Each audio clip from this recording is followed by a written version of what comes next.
Aê. Oi, oi, oi, Carlinha. Oi, doutora Lívia. Oi, o pessoal tá entrando. Olha, meu amigo José César tá aqui para prestigiar a gente. Boa noite, gente. Marília, vamos lá. Olha, gente, é a nossa primeira live, tá? Então, sejam bonzinhos. E oiê, Como que doutora tá o áudio? Carla. Patrícia, olha só, Patrícia tá aqui com a gente. Gabriel, Tomás, Júlia. Oi, gente. Carlinha, um desafio para nós duas, né? Essa live. Vocês estão me ouvindo? O som tá ok? Tá? Tá. Por aqui tá chegando tudo bem. Gente, se tiver tudo Legal. bem, vocês mandem coraçãozinho aí, só pra gente monitorar se tá tudo certo. Vocês estão ouvindo? E que bom Oito ter horas. vocês aqui participando com a gente, né? Um assunto tão importante para quem gosta de cavalo, para quem é da medicina veterinária, para quem cria cavalos, para os criadores. É, eu acho que esse assunto é muito importante. É um assunto que a gente foi aprendendo no caminhar, né? Com os desafios, com tantos desafios que a gente começou a encontrar cavalos sendo eutanasiados, sacrificados e foi assim, né? A gente agora quer passar para vocês tudo isso que a gente aprendeu, né, doutora Carla? É, é muito importante, né, disseminar conhecimento nesses casos, porque muitos dos casos que nós acompanhamos, né, com tantos resultados bons para os cavalos, para os criadores, acaba que não tem divulgação, as pessoas não têm conhecimento, não sabem onde buscar, não sabem como procurar. Então, é muito, muito importante que esse conhecimento seja disseminado, né? Finalmente, também por aquelas pessoas que tiveram experiências semelhantes como nós, né? Que participamos de saneamentos, né? Da interdição de propriedades, né? Então, é muito, muito bacana, muito bom que vocês estejam aqui, estejam interagindo, fazendo a quantidade de perguntas que vocês fizeram, né? Foram muitas perguntas e, em função do tempo, que vai ser pouco, bem pouco, a gente não vai conseguir responder tudo. Mas a gente fez aqui mais ou menos uma seleção para tentar responder vocês. Carlinha, enquanto o pessoal está chegando, né? Enquanto o pessoal está entrando, vamos contar aqui como é que foi que a gente até se conheceu, né? Como que a gente se conheceu e como que eu vim para o mundo dos cavalos, porque a minha área de atuação é outra. Eu sempre atuei na área empresarial, empresarial familiar. E um dia fui convidada em um grupo que eu participava aqui na minha cidade, aqui em Goiânia. Eu fui convidada para participar de uma reunião no Jockey Club, no hipódromo da Lagoinha, aqui em Goiás, porque eles estavam com um problema, né, com um animal positivo para a doença, e esse animal ia ser sacrificado. E aí eles me convidaram para participar e eu fui para o hipódromo, um dia à noite, uma reunião com a diretoria lá do Jockey Club, de associações de cavalos, e lá estava a doutora Carla. E foi o meu primeiro contato com a doença morno. Até então, nunca tinha Naquela ouvido época, falar, né? Cavalo, para mim, era só uma paixão, porque fui criada, minha infância, minha juventude, na fazenda dos meus pais. Então, cavalo, para mim, era um cavalo que a gente andava, né? Eu tinha um cavalo normal e um piquirinha, que era pequenininho. Então, os meus únicos contatos eram esses. E lá encontrei a doutora Carla. E quando eles começaram a contar sobre a doença, sobre as inconsistências dos testes, eu que já tenho uma forma de atuar na área empresarial, a gente atua de forma estratégica quando a gente atua para empresas. Então, rapidamente eu comecei a desenhar um caminho e falei para eles, falei, olha, eu não faria do jeito que vocês estão fazendo. Eu iria no Ministério Público, eu não judicializaria num primeiro momento, né? A gente ia pela parte ambiental e falei, olha, doutora Carla, mas para isso eu preciso que você vá ao meu escritório para me explicar assim, com riqueza de detalhes, porque depois que eu assimilar o que eu consigo desenhar uma estratégia melhor, né? E aí foi, né, Carlinha? Naquela época eu ainda era responsável técnica, né? Pelas corridas, pelos animais do hipódromo, e a gente estava naquele desespero, tentando explicar para os proprietários, né, que eram vários proprietários de vários animais diferentes, e chegou a doutora Nívia de Paula, advogada, para nos ajudar, nos orientar. Nós ficamos, eu me lembro, inicialmente, uns 3 dias separando documentos, né, material para poder protocolar, e daí em diante, a gente continuou trabalhando juntos. Olha, eu só como para vocês assistente técnica. saberem, a doutora Carla, sempre que eu ia despachar, e sempre que eu vou despachar pessoalmente um processo que envolve um caso de mormo, e eu acho muito importante, né, a gente ir falar com o juiz, falar com o promotor pessoalmente. Quando é em Goiás, a gente consegue, quando é mais próximo, a gente consegue. E a doutora Carla, às vezes, eu tiro ela lá, tirava ela do hipódromo, tirava ela da fazenda que ela estava, da clínica, do hospital que ela estava, e eu falava, doutora Carla, agora, marcaram audiência pra gente agora. E ela chegava lá de bota, né? E eu falava, excelência, a minha amiga que é veterinária está aqui para explicar para o senhor, ela pode entrar de bota? Pode, veterinário pode entrar de bota aqui. Então, assim, a gente já viveu muita coisa interessante, né, Carlinha? Nessa época, né, que houve esse problema aqui no hipódromo, foram poucos meses antes do evento teste das Olimpíadas 2016. Um ano antes, existem eventos testes das provas equestres, né?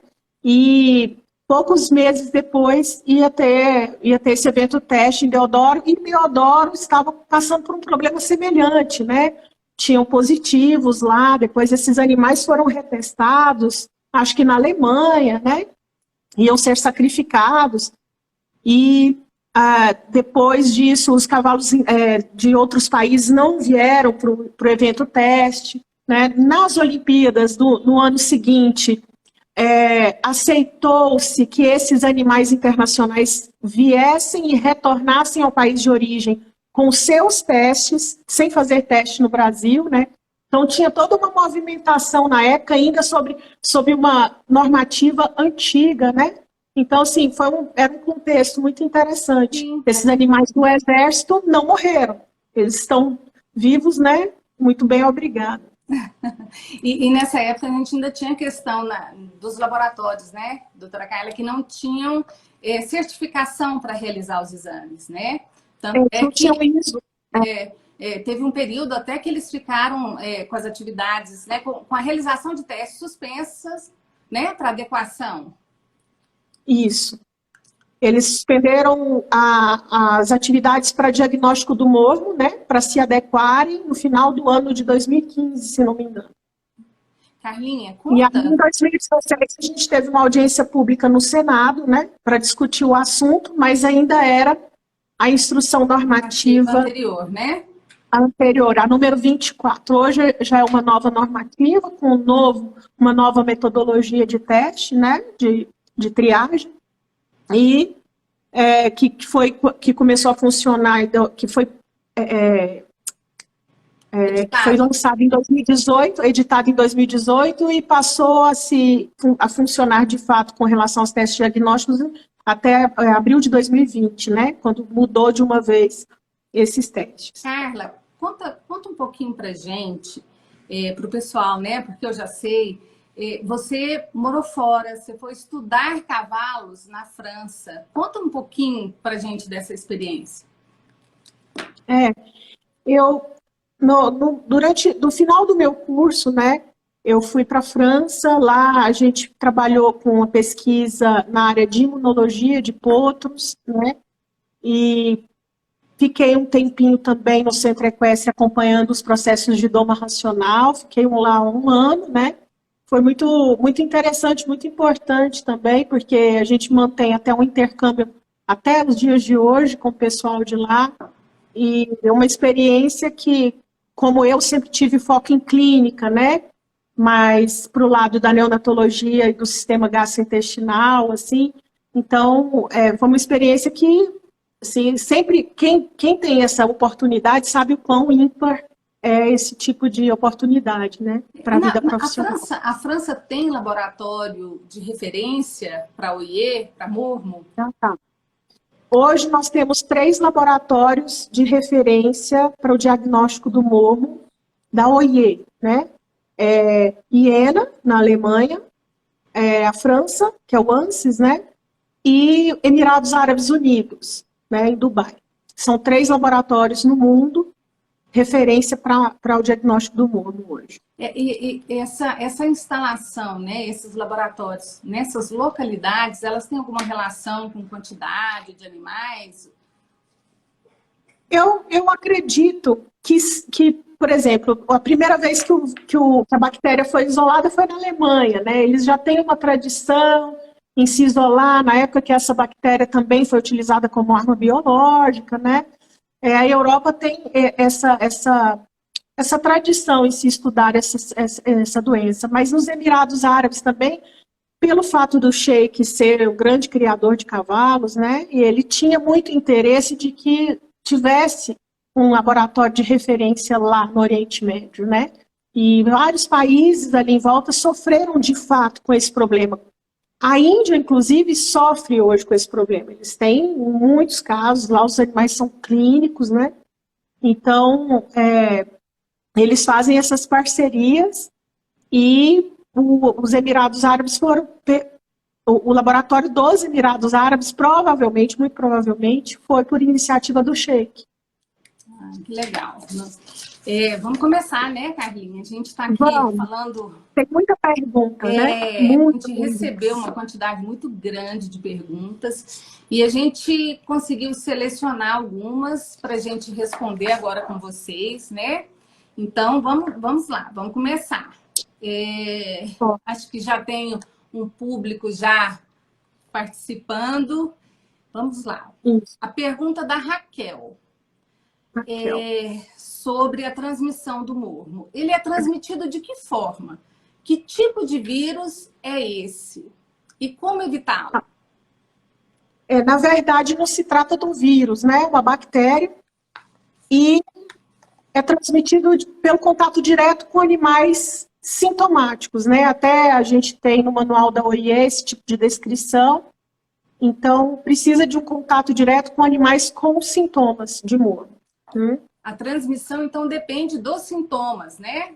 O animal assintomático, então, ele não... Eu gostaria de saber como que um animal assintomático, sadio, né, transmite. Porque, já que a gente precisa de um contato direto com essas secreções e lesões, né? Carla, e como é que essa transmissão, fugindo agora um pouquinho aqui, como é que essa transmissão ocorre lá na propriedade? Vamos pensar em um cavalo que esteja realmente com a doença mormo. Como é que acontece essa transmissão?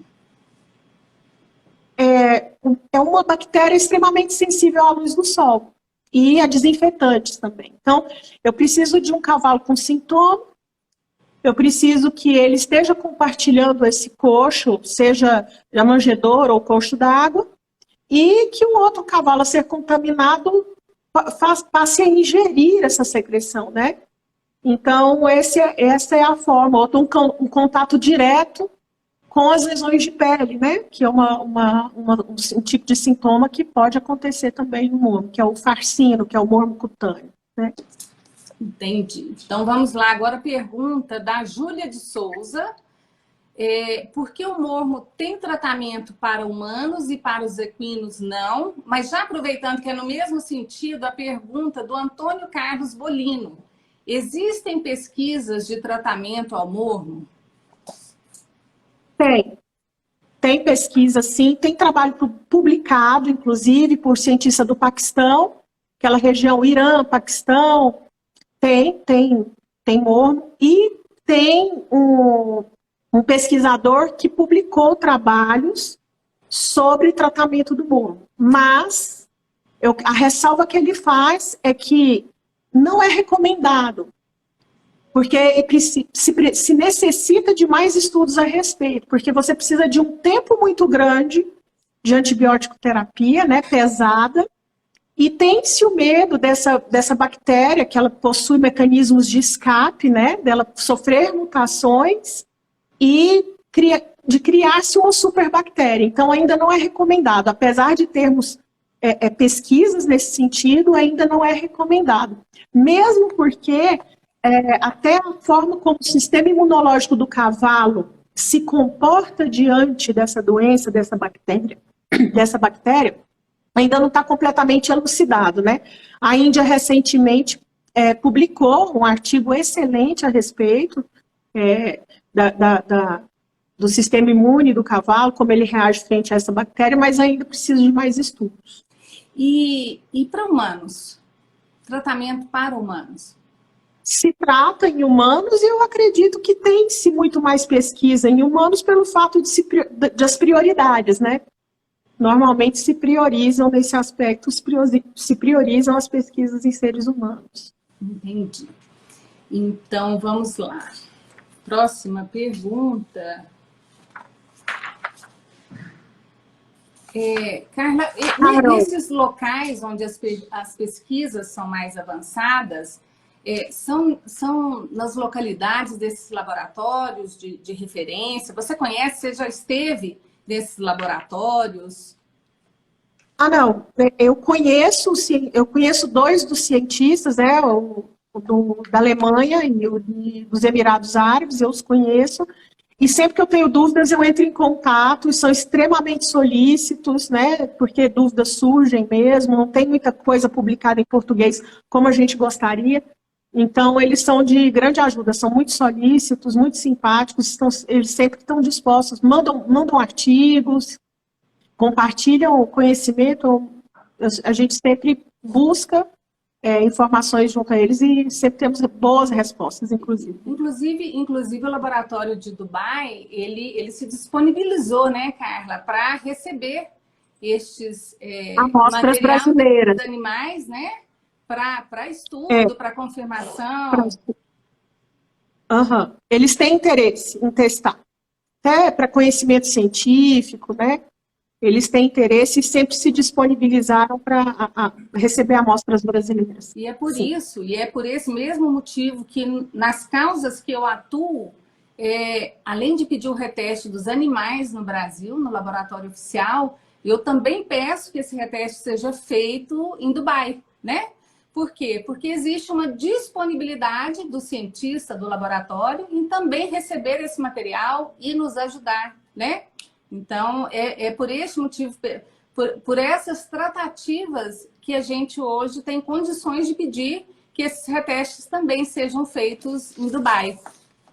Isso. Agora nós vamos para a pergunta da Carol Paula, mas a Carol não é minha parente.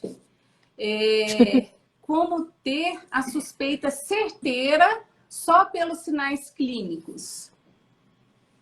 Não, a gente não tem como clinicamente olhar para o cavalo e dizer, esse cavalo tem mormo. Mesmo porque quando nós temos sintomas compatíveis com a doença mormo, esses sintomas não são característicos, né? Eles se confundem com várias doenças, então a gente tem que pensar sempre em diagnóstico diferencial. Então não tem como a gente fazer um diagnóstico puramente clínico. Né? Pergunta da Liana de Sales. 100% dos animais sacrificados no Brasil com mormo eram realmente positivos? Se é uma zoonose com alta transmissibilidade, como não foram identificados casos de veterinários positivados?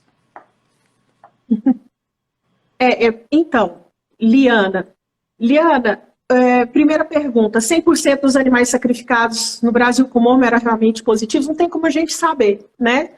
O que eu posso falar para você é que a maioria, grande maioria, acho que todos os animais, é a maioria mesmo, mais de 90% dos animais que foram retestados, eles não eram positivos. Eles tiveram resultados negativos no teste e estão vivos e saudáveis até hoje, né? E isso é uma certeza daquilo que eu acompanhei. Se 100% tinha realmente a doença ou não, não tenho como lhe dizer.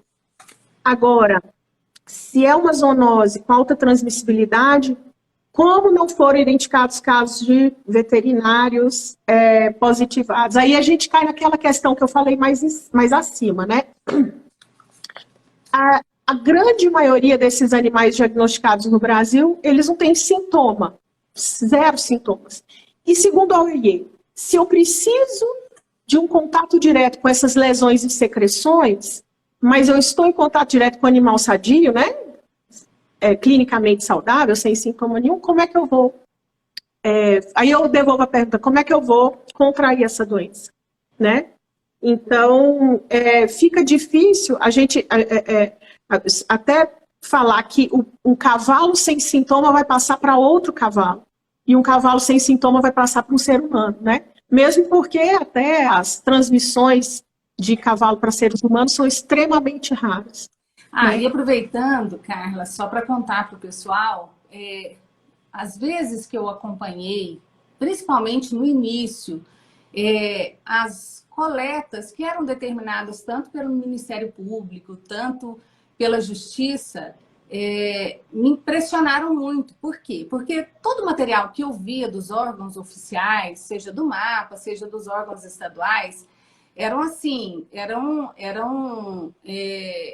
agentes estaduais vestidos como se eles fossem para a NASA, né? Com roupas, paramentados, quase que... Né? Assim, se você pegar uma foto, você pensa, esse aqui é da NASA. Com todo um cuidado.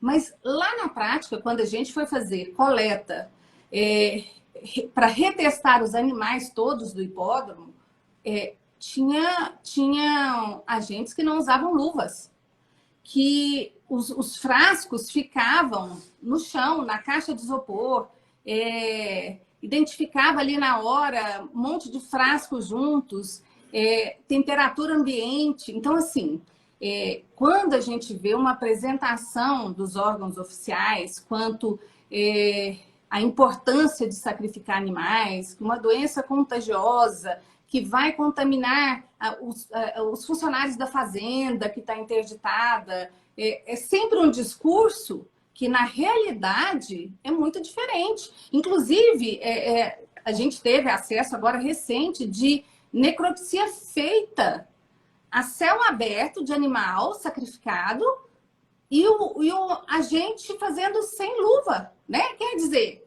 para o proprietário, para o criador, para o juiz, para o Ministério Público, olha, excelência, vai contaminar todo mundo na região.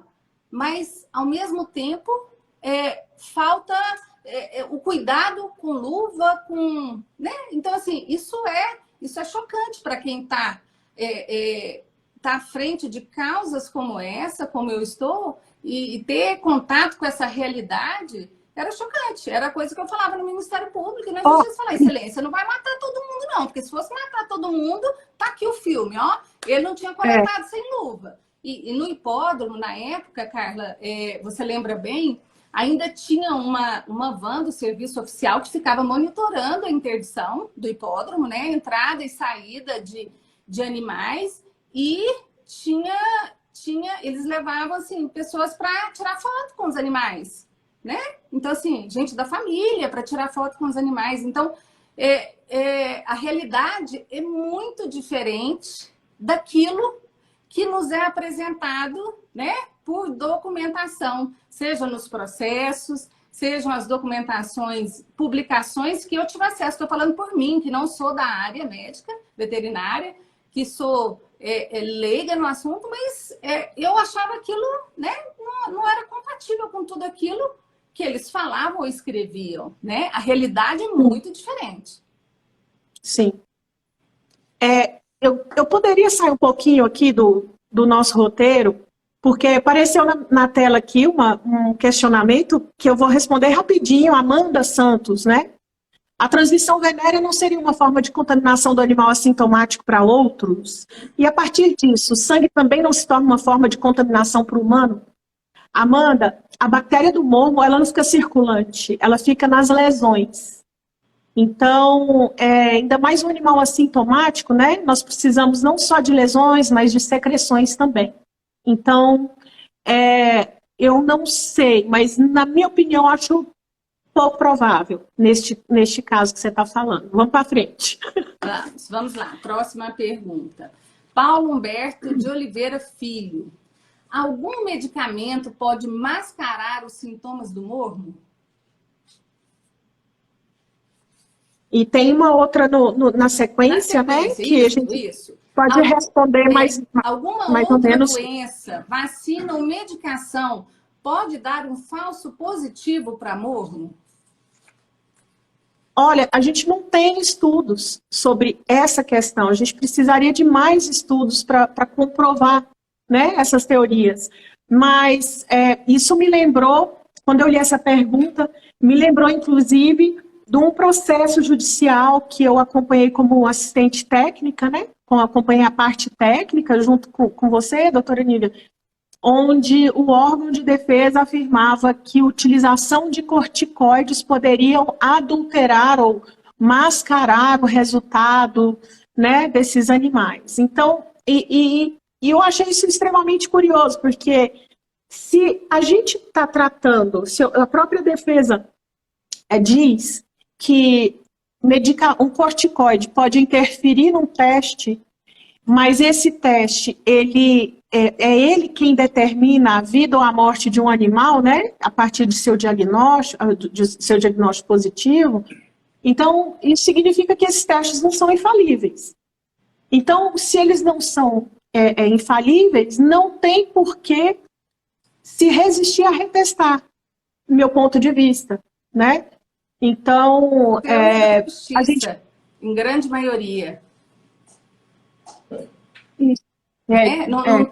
Não deve existir, né? A gente fala muito. Quando existem dúvidas, você não pode sacrificar um animal, né? E quando a gente pensou, pessoal, de fazer essa live, de fazer um curso, de levar informação, é porque a gente acaba tendo acesso, né, a muitos documentos, a documentos oficiais, a defesas, a pareceres que talvez você, que é criador, que está lá com um problema na sua propriedade, distante, não tem como saber, né? De repente, e todos os criadores que às vezes, né, não tem como contratar um advogado, ou mesmo não tem um advogado que é experiente nessa área para orientar, eles têm uma preocupação com essas informações, esse medo de contaminar as pessoas, a propriedade. E a gente que recebe, né, essas defesas, essas manifestações, a gente acaba tomando ciência de muita coisa que serve para muita gente, e não só para gente, né, que está aqui atuando nos processos. Então, a gente tem casos que relatam que prenhez, quer ver? Vou até ler, eu separei um pedacinho para ler, porque eu acho que isso pode ajudar, inclusive, muita gente que está aí enfrentando agora, né, casos positivos. Eu tenho um processo que o órgão oficial falou o seguinte, que resultados falsos positivos, né? Porque o grande questionamento desse processo era o reteste, era retestar um animal positivo, que depois uma tropa, nesse caso que foi uma tropa inteira, que depois voltaram todos os exames negativos, aí eles falam que isso ocorre devido à possibilidade de haver reações cruzadas com epítopos semelhantes de outras bactérias, como, por exemplo, S. equi, P. aeruginosa, B... Eu não vou falar todas aqui, não, porque os nomes são difíceis. Depois a gente lança lá no curso. Consta ainda que fatores como gestação, fator reumatoide, uso de drogas, Dextran, podem contribuir para a atividade anticomplementar. Além disso, o repetido congelamento e descongelamento do soro, ou o soro contaminado por outros micro-organismos, ou ainda o soro com alto grau de hemólise, induzem a agregação de imunoglobinas, anticorpos. Então, peraí, se o órgão oficial vem num processo e fala que pode acontecer tudo isso, e é por isso que existem os falsos positivos, como é que a gente vai deixar um animal morrer? Como é que a gente vai deixar um animal ser sacrificado sem que as pessoas, sem que os criadores, sem que os médicos veterinários conheçam isso? Tem por quê? Porque é só quando a gente faz um movimento, e para fazer um movimento a gente precisa de informação, a gente precisa de conhecimento técnico, de conhecimento jurídico. Essas informações elas têm que circular. Por quê? Porque é esse movimento que vai provocar mudanças. Esse movimento que vai coordenado, né, assim, as informações que são repassadas, e aqui a gente não está falando, nós não estamos fazendo juízo de valor. Aqui, esse pedaço que eu li é de um processo, esse parágrafo constava na contestação, na peça de defesa do órgão. Então, como é que eu não vou passar essa informação e deixar outros animais serem sacrificados, sabendo que o próprio órgão vem e me conta, olha, não, falso positivo pode ser por isso, por aquilo. Então, esse curso, essa live, é para que vocês tenham conhecimento disso, para que vocês possam buscar, vocês possam acessar a justiça, acessar o Ministério Público, que vocês tenham documentos fortes para convencer um juiz, né, de que está errado. Então, peraí, nós estamos aqui falando que nenhum caso é morno? Não, nós não estamos falando isso. Nós estamos falando que a possibilidade de não ser morno é muito grande. Eu, por exemplo, Nive, e a Carla me acompanhou em todos os casos que eu atuo, eu não tenho um caso de animal que foi retestado que permaneceu positivo. Nenhum caso.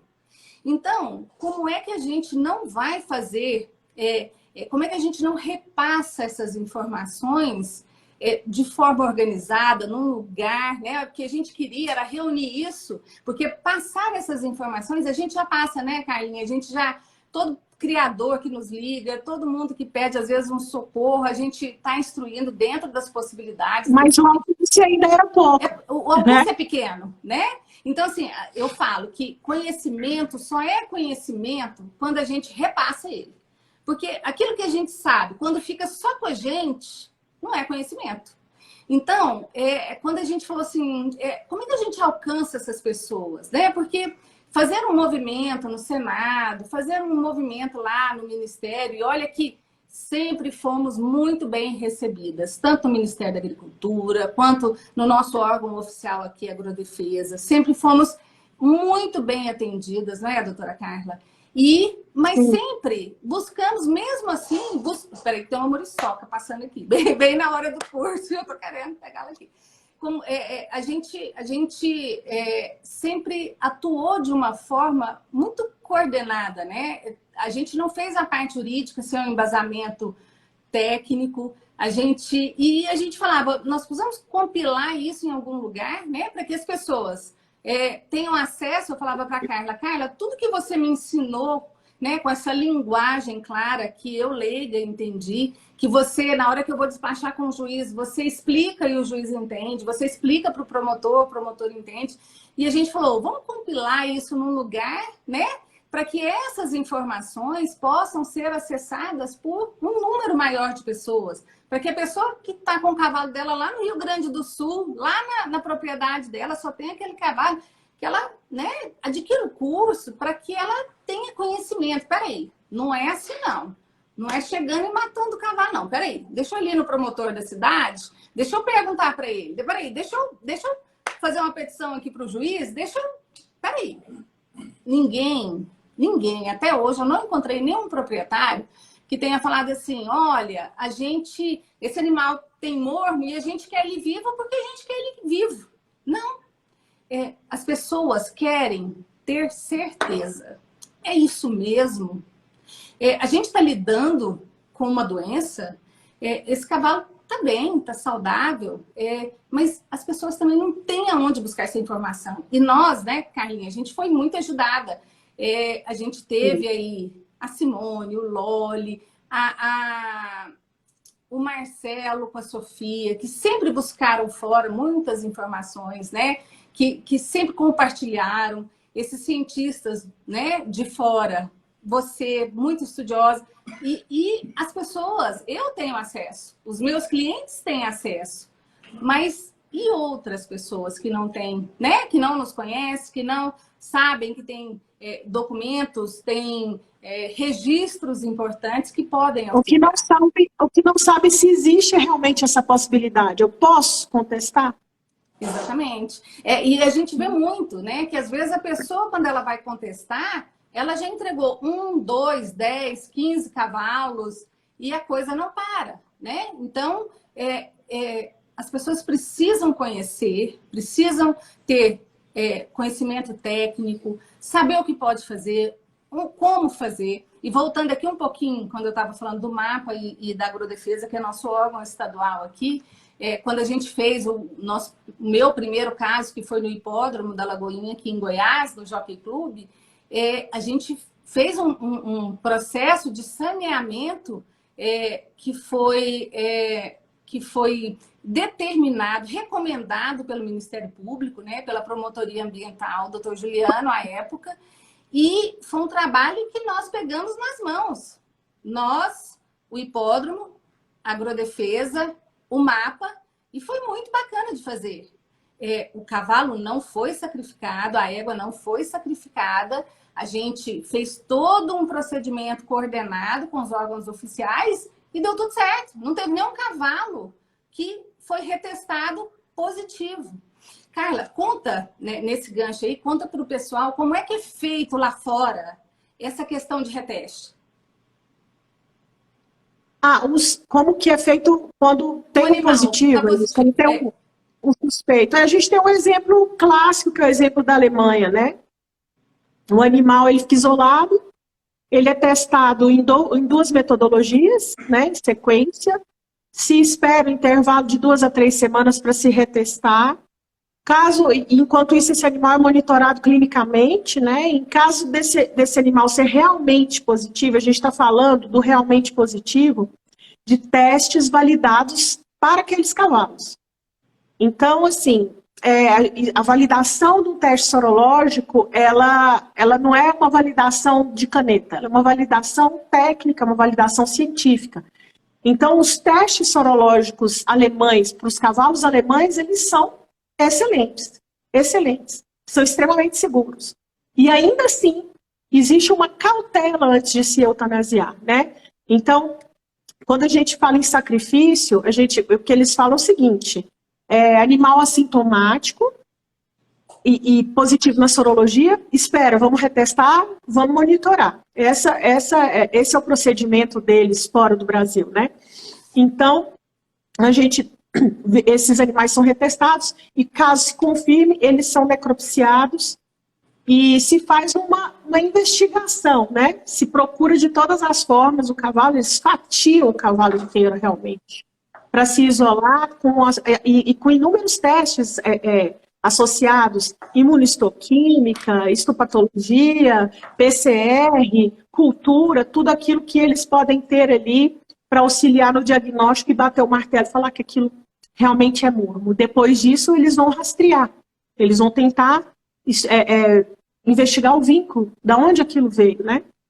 Então, é mais ou menos quando se trata da Alemanha, né? Lá nos Emirados Árabes, eles fazem 3 testes, né? São de 2 a 3 baterias, de 3 testes sequenciados, fixação de complemento ELISA e Western blot, também com a cepa deles, validada para os cavalos deles, né? Outro antígeno, e eles têm toda a cautela antes de sacrificar o animal. E é isso, é um dos princípios de direito ambiental, né? É essa cautela.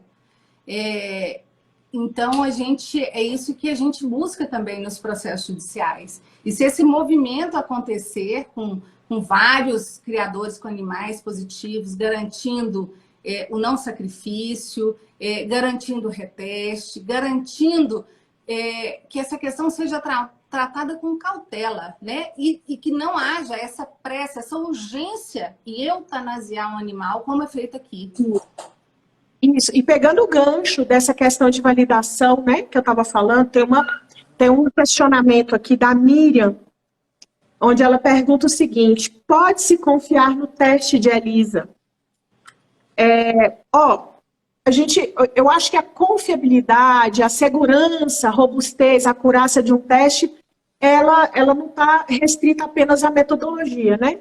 Se você me perguntar se o ELISA é uma metodologia confiável, sim, ELISA é uma excelente metodologia, mas para quê? Né? Para qual finalidade? Né? Hoje a gente utiliza o teste ELISA indireto, mas a gente tem o competitivo, a gente tem o sanduíche, tem outros tipos de ELISA, né? Então, quando a gente fala se é confiável, a gente procura pensar em outras questões, são questões muito mais profundas. Você conhece a prevalência dessa doença na população onde esses testes vão ser aplicados? Qual é o antígeno? Qual é o insumo utilizado? A partir de que cepas?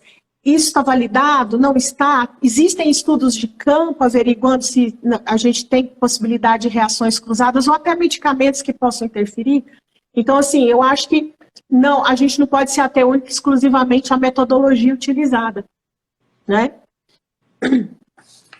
E aproveitando, né, falando em teste ELISA, eu quero falar para vocês que tem uma questão muito importante relacionada com a bula do teste do kit ELISA que é usado no Brasil.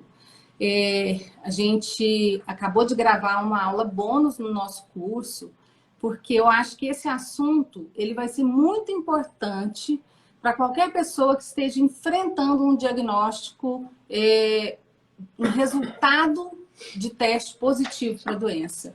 A gente não vai falar aqui porque demanda explicar bem, mas já está como uma aula bônus, a gente gravou depois do curso finalizado, para que vocês usem isso nos processos, nos requerimentos de vocês. Vamos lá, Patrícia Gregório. Se der positivo, proprietário pode pedir contraprova? Pode sim, tá? Pode sim. Esse aqui, Carlinha, já vou responder. Vocês podem requerer, fazer um procedimento de denúncia no Ministério Público e pedir a instauração de um inquérito civil que seja para apurar, né, questões relacionadas aí aos animais. Também, judicialmente, você pode, sim, propor uma ação para garantir que esse animal não seja sacrificado e que ele seja retestado, né? A garantia do direito à vida desse animal.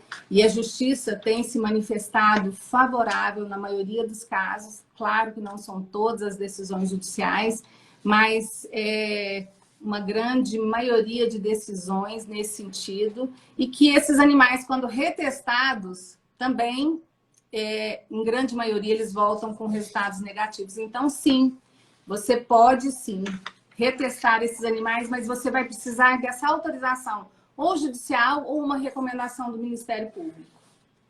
Patrícia, eu quero só dizer para você o seguinte, doutora Lívia, só complementando. Patrícia, a gente tem uma diferencinha. A gente tem contraprova, é um novo exame feito com a mesma amostra. E a gente tem o reteste, que é um novo exame feito com uma nova amostra. Então, normalmente, o pleito é por um reteste, que se colete novamente, né?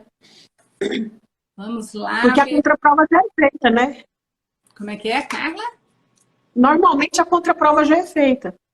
A mesma amostra do ELISA, ela vai para um novo teste, que é uma outra metodologia, mas é um novo teste utilizando a mesma amostra. Então, normalmente, o que eu vejo nos processos judiciais e também no Ministério Público é uma nova coleta, uma nova amostra. Por isso que é chamado de reteste, né? Reteste, isso. Vamos lá, pergunta. A gente quase não tem pergunta, né, Carla? Nossa, tá. Vamos lá. Há chances de falso positivo no resultado? Como saber e proceder? Pergunta da Glécia Ferreira Rocha. Glécia Ferreira Rocha. Bom, chances de falso positivo, sim, né? A gente acabou de falar. Existem no Brasil muitos casos já judicializados. Eu, particularmente, represento, né, muitos criadores, muitas propriedades e, após o reteste, a maioria delas são liberadas, são desinterditadas e os resultados voltam negativos, né? Nos processos que eu atuo, eu sempre peço o reteste tanto no Brasil quanto no exterior, para que não hajam dúvidas mesmo. E enquanto isso, o animal fica isolado, a gente, em muitos casos, os animais isolam o restante dos animais, né? Os animais que não têm teste positivo, e tem jeito sim, tá? Tem muita informação, vocês precisam conhecer essas informações para vocês não deixarem que os animais sejam sacrificados sem que vocês tenham certeza do diagnóstico. Sandra Vitalino, por que não pode coletar novamente o sangue do animal antes de sacrificá-lo? E se houve contaminação daquela amostra ou do tubo coletado? Já vi muitos animais saudáveis sendo eutanasiados. Essa é a pergunta da Sandra Vitalino. Sandra, infelizmente, né, a instrução normativa, né, que hoje regula toda essa questão relacionada ao morbo, ela não permite que um veterinário da iniciativa privada, um veterinário credenciado, que não seja, né, do serviço oficial, colete novamente esse animal, né? Depois do primeiro resultado positivo na triagem, você não pode mais encostar nesse animal, não ser o serviço oficial. Então, inclusive nenhum tipo de material biológico, né? Então, é uma determinação do Ministério da Agricultura. Certo, vamos lá. Pergunta do Michel Prado. O teste ELISA, ele identifica se existe o anticorpo do morbo? Gostaria de saber se tal anticorpo pode ser confundido com o de qualquer outra doença, por exemplo, pneumonia, gripe, etc. Obrigada. É a pergunta do Michel. Carla. Tá. É repetitivo, né? O que a gente fala. A gente precisa de estudos de campo para saber o que reage de forma cruzada. A gente não tem estudos suficientes nesse aspecto, nessa área, para saber diagnóstico diferencial, o que pode reagir de forma cruzada. Então, realmente, a gente vai ficar limitado nessa resposta. A gente não tem informações suficientes. Tem um e-mail que recebemos do Paulo Melo. Fiquei super feliz de receber. Paulo é advogado, porque consta aqui no e-mail dele jurídico, e ele escreve: não é exatamente uma dúvida. Preciso entender o assunto, posto a necessidade do meu cliente. Então, eu fiquei muito feliz, né? A gente recebeu muita pergunta de estudantes de medicina veterinária, advogados, e é isso aí. É buscar informação mesmo para representar bem nossos contratantes, representar bem os criadores. E pelo tempo que já me avisaram aqui, Carla, que faltam 10 minutos, eu tive uma ideia aqui agora. Vou chamar o Vitor, que faz parte da nossa equipe aqui, da Ação Digital, para falar para ele o seguinte: eu acho que a gente tem que fazer, como são muitas perguntas, e a gente achou que ia dar tempo, né, Carla? O que você acha, Carla, da gente fazer uma aula online para o pessoal que comprar o curso até amanhã? Porque também não dá para ser uma aula online com todo mundo, porque é muita gente, né? Nós já temos muita gente no curso. Então, eu vou chamar o Vitor aqui. Vitor, você está me assistindo aí, né? Dá um pulinho aqui, só para... Eles vão me matar depois, né, Carla? Você conhece, né? Vão falar que a gente não seguiu o roteiro, não seguiu nada.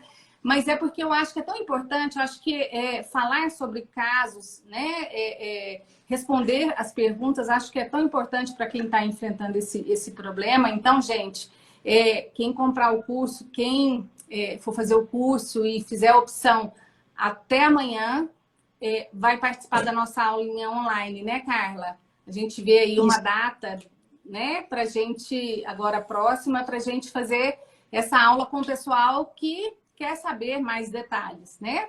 Então, tá isso aqui, ó. O Vitor já escreveu, não vou mostrar aqui, mas ele veio aqui, ó, escreveu, respondeu aqui para mim. E ele está falando também que tem um cupom de 10%. Vitor, eu não entendi. Ah, entendi. Live 10. Um cupom de 10% de desconto no nosso curso para quem está assistindo a live, tá? Então, vocês colocam lá no cupom Live 10 para vocês terem um desconto e para vocês... Isso, Vitor. Vitor escreveu aí, ó, gente. Para vocês acessarem o curso e ter essas informações todas compiladas, tá? E o acesso para o curso, que é na página www.mormo.com.br. O link está lá na bio, aqui, ó, da página do Instagram do Mormo Brasil. Então, é só clicar lá naquele link que vocês vão cair na página do curso, tá bom? E acho que dá tempo ainda, Carlinha, de responder mais alguma pergunta? Deixa eu ver. Tem uma pergunta interessante aqui. Tem uma pergunta interessante então, que eu acho que dá tempo de responder. Carlos Gracias Júnior. Ele diz o seguinte: é seguro ou prudente continuar o funcionamento da hípica, treinamentos e aulas, tendo um caso positivo para morno nos últimos 30 dias? Olha, Carlos, a primeira coisa, eu te devolvo a pergunta da seguinte forma: a primeira coisa que me vem quando eu escuto essa história é a seguinte: é morno? É realmente morno? O seu cavalo, o seu positivo, ele tem secreções, ele tem lesões, ele tem sintomas, né? Compatíveis com o mormo, porque ainda que ele tenha sintomas, a gente tem que levar em conta diagnósticos diferenciais, que são sintomas clínicos de outras doenças que se confundem com os sintomas clínicos do mormo, né? E aí, ainda que esse animal tenha sintoma para mormo, compatível com a doença mormo, e ele seja positivo na sorologia, ainda assim, eu tenho 100% de certeza que esse animal tem mormo, que é realmente mormo, né? Será que tem alguma outra doença, como na pergunta anterior, será que tem alguma outra doença que interage, que reage nos testes de forma cruzada? Né? Então, ficam esses questionamentos. Então, a gente fica realmente preocupado, né? Realmente em pânico, porque tem pessoas, tem crianças e tudo, mas a gente tem sempre que, antes de ser tomado pelo pânico, questionar. Principalmente porque a gente tem uma gama de doenças que podem se confundir com o mormo, né? E a gente pode estar incorrendo num erro. Aí. Carlinha, eu acho que agora faltam só uns minutinhos, então a gente não dá mais tempo de responder mais perguntas. Só para concluir que o objetivo do curso também é esse, né? A gente, para atingir esse objetivo, discutir esse tipo de questão judicialmente, saber que é possível que isso seja feito, né? Não é pecado questionar, né? E as mudanças, né? Elas vão acontecer quando existe um movimento coordenado, quando existe conhecimento, quando existe discussão, né? Porque hoje, tanto os eventos, as discussões que são feitas, elas são feitas muito mais pelos órgãos oficiais do que pela iniciativa privada, né? Então, fica aí o convite. No curso tem toda a parte técnica, a parte de legislação, de procedimentos legais, diagnóstico, testes.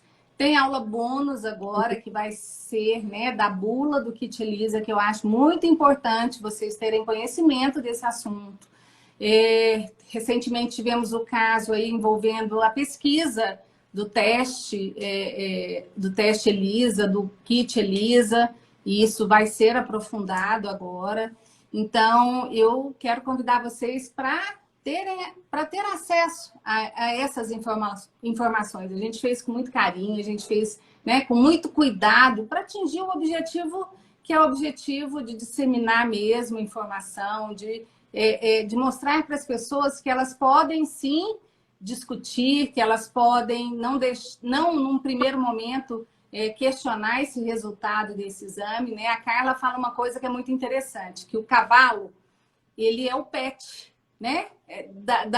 Das famílias dos criadores, ele é o pet do criador, né? Em sua grande maioria, quando esses animais não são criados em escala comercial, né, Carla? Quem tem lá na fazenda seus animais e tá todo mundo sujeito a ter um resultado positivo na hora de transportar um animal, né, por via rodoviária e ter que tirar uma guia, uma GTA, uma guia de trânsito e ter que fazer o exame e você está sujeito a ter um exame positivo.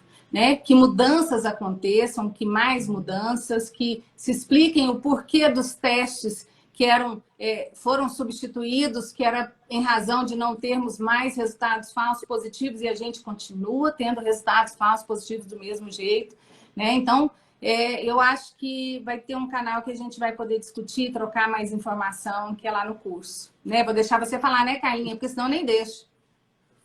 Não, eu queria deixar uma mensagem, assim, para quem é estudante, para quem cria, para quem já é veterinário, né, que trabalha intimamente com os cavalos, que questionar é bom, é preciso, é necessário em muitas áreas, nessa inclusive, não é pecado nenhum, porque muitas vezes a gente fica com medo, né? Será que eu tô doida? Será que realmente é isso mesmo? Então, assim, se eu pudesse deixar um conselho para todos, assim, seria buscar informações de casos de sucesso, né? De muitos casos de sucesso de animais que tiveram uma segunda chance, né? Que na verdade não eram de fato positivos, né? Então, é possível eu questionar? Eu posso questionar? Pode. Muitas perguntas nesse sentido. Eu posso questionar? Pode. Não só pode, como é legítimo, né, doutora Lívia, assim, você como advogada, sim, né? Sim. E, então, se debater o assunto, pode, porque também ficou um pouco tabu, né, o negócio, as pessoas têm um pouco de receio de discutir essa questão, eu acho que a gente é meio que tá sendo um pouco pioneira nisso aí, mas é legítimo, é necessário, tem muitos casos de animais retestados que estão vivos e que não era realmente um. Todo programa tem falhas, a gente sabe que a gente precisa desses programas de controle, prevenção e erradicação de doenças, mas isso não quer dizer que a gente não precise adequar, precisa melhorar. É essa mensagem que eu gostaria de deixar. Tá ótimo, e vamos despedir, né, Carlinha? Obrigada pela participação, foi muito bom estar com vocês, na nossa primeira live. Um beijo para todo mundo. Gente, muito obrigada. Foi muito bacana mesmo. As questões, as perguntas, foi muito, muito, muito bom. A gente queria poder responder tudo, é a nossa vontade. Pena que o tempo não ajudou. Um beijo para vocês, Carlinha. Beijo para você.